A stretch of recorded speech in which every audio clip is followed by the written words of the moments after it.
চীনের পেকিন জাতের হাঁস পালন করে স্বাবলম্বী জয়পুরহাটের গ্রামাঞ্চলের নারীরা স্বল্প পুঁজিতে বাড়িতে খামার করে সংসারে অর্থের যোগান দিচ্ছেন তারা।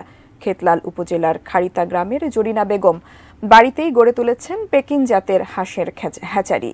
ঘরোয়া হ্যাচারিতেই ডিম থেকে ফুটছে বাচ্চা। গ্রামের অনেক নারী তার কাছ থেকে 40 থেকে 50টি করে হাঁসের বাচ্চা কিনে নিয়ে বাড়িতেই গড়ে তুলছেন খামার। মাত্র 2 মাসের মধ্যে 2.5 থেকে 3 কেজি ওজনের হয় এই হাঁস।